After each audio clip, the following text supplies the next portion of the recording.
बाल दिवस जादुई कहानी। एक बार की बात है, एक छोटे से गांव में बच्चों का एक समूह था जो बाल दिवस का बेसब्री से इंतजार करते थे। यह एक विशेष अवसर था जो उनकी खुशियों और मासूमियत का जश्न मनाने के लिए समर्पित था। गांव में दादी लिली नाम की एक बुद्धिमान बुजुर्ग थी, जो अपनी मनमोहक कहानी कहने के लिए जानी जाती थी। बाल दिवस पर दादी लिली ने बच्चों को एक बड़े बरगद के पेड़ के नीचे इकट्ठा किया। वह उन्हें एक छुपी हुई जमीन की जादुई कहानी सुनाने लगी जहां बच्चों के सपने साकार होते थे। इस मनमोहक जगह में हंसी हवा में गूंजती थी और रंग-बिरंगी तितलियां कैंडी के खेतों के चारों ओर नृत्य करती थी।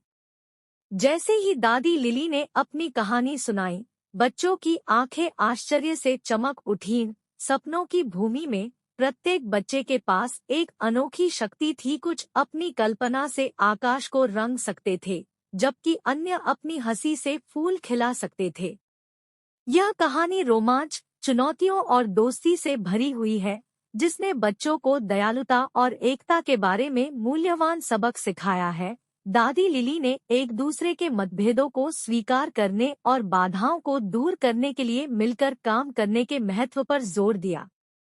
जैसे ही सूरज डूबा, गांव पर गर्म चमक बिखेरते हुए दादी लिली ने अपनी कहानी समाप्त की, जिससे बच्चे प्रेरित हुए और खुशी की एक नई भावना से भर गए। गांव ने बाल दिवस को केवल मिठाइयों और खेलों के साथ नहीं बल्कि हर बच्चे के भीतर मौजूद जादू की नई सराहना के साथ मनाया।